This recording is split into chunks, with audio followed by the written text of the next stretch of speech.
dengan adanya banyak masalah hidup di dalam sudut pandang tarekah itu, semakin banyak masalah itu menjadi satu batu pijakan agar kita lebih dewasa dan lebih matang. Tapi orang-orang yang bermasalah itu menggunakan ilmu tarekah itu untuk agar bisa menyelesaikan masalah dengan instan. Kita kan nggak bisa lepas dengan yang namanya hukum kausalitas, hukum.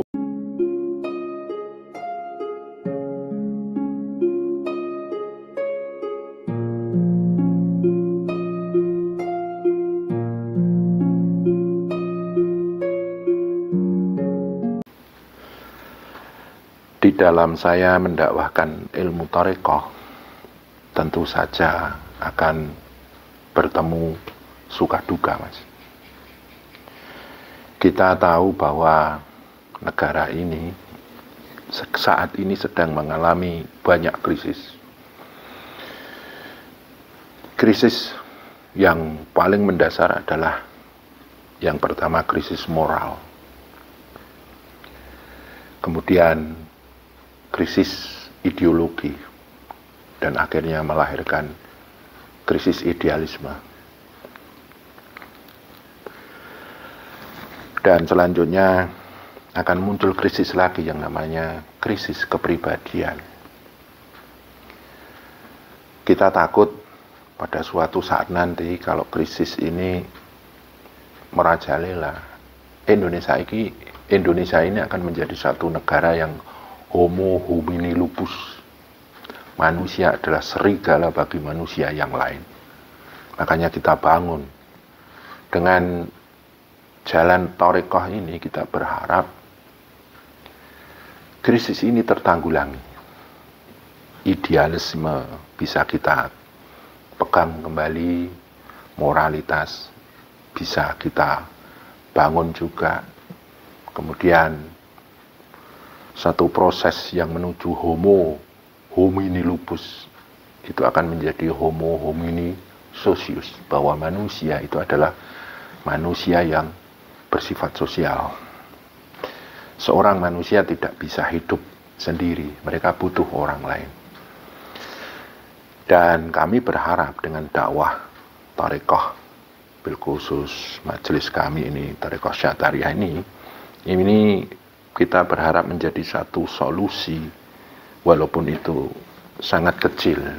Tapi yang penting kita harapkan itu ada efek positifnya untuk negara ini.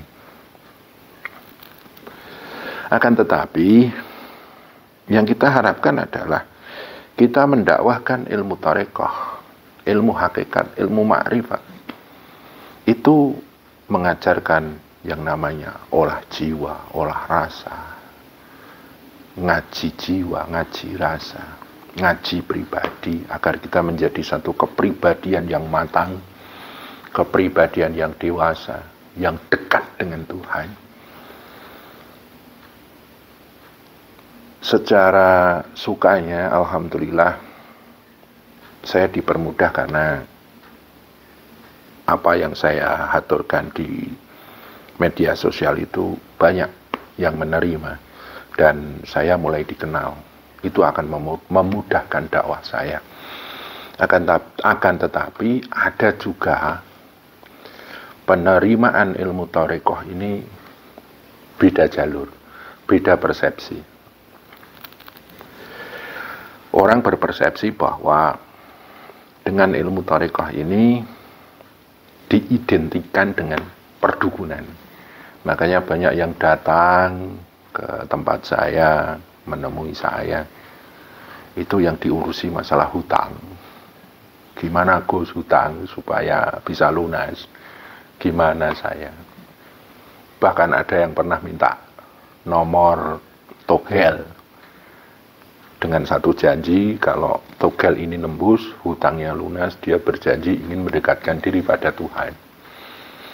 Kemudian ada beberapa yang datang ingin dibantu untuk menjadi pejabat ini itu. Kemudian ada yang datang justru malah curhat dengan masalah-masalah yang sesungguhnya beda dengan jalur tarekoh. Kalau di dalam ilmu tarekoh kan, ketika kita miskin, bagaimana kemiskinan itu mematangkan jiwa kita, mendewasakan diri kita, menyepuh pribadi kita. Tapi beda mas, nggak seperti itu orang menangkap ilmu tarekoh itu. Dengan adanya banyak masalah hidup, di dalam sudut pandang tarekoh itu semakin banyak masalah, itu menjadi satu batu pijakan agar kita lebih dewasa dan lebih matang. Tapi orang-orang yang bermasalah itu menggunakan ilmu tarekoh itu untuk agar bisa menyelesaikan masalah dengan instan.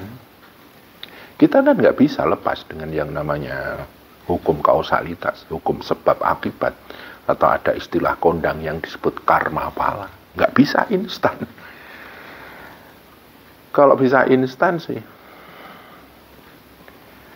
nanti bagaimana caranya ujian mendapatkan nilai bagus tanpa belajar, kemudian bagaimana cara sukses tanpa bekerja, itu kan beda dengan hukum-hukum alam. Itu sudah menyalahi hukum alam. Nah ini sudut pandang yang seperti inilah yang perlu kita luruskan, bahwa ilmu tarekoh bukan untuk itu. Toh kalaupun kita dengan bertarekoh itu, jiwa kita bisa tenang, hati kita tenang, dan ketenangan itu bisa menjadi satu titik kekuatan, menjadi satu batu pijakan agar kita bisa menghadapi masalah-masalah yang ada di dalam kehidupan kita. Warna gelap bagaimana bisa menjadi terang, ketika kita tidak bahagia bagaimana bisa membuat diri kita bahagia dengan pendekatan kita pada Tuhan. Seperti itu mas. Jadi justru malah orang yang mendakwahkan tarekat itu malah didatangi orang-orang dan membawa beban-beban hidup masing-masing, dan itu dipaksakan agar bisa diselesaikan oleh para ahli-ahli tarekat, para pelaku-pelaku tarekat. Padahal kita sadar semua orang punya masalah, semua orang itu punya keadaannya masing-masing, dan itu perlu satu daya, kekuatan, perlu waktu, perlu satu titik konsentrasi agar masalah itu selesai. Saya pun punya masalah, mas. Dan saya masuk di dalam ilmu tarekoh ini kan agar saya bisa survival ya, menghadapi masalah-masalah yang ada. Dan secara tidak kita sadari, lama-lama dengan masalah-masalah yang ada itu kita semakin matang, semakin dewasa, semakin sepuh gitu. Itulah suka dukanya mas. Jadi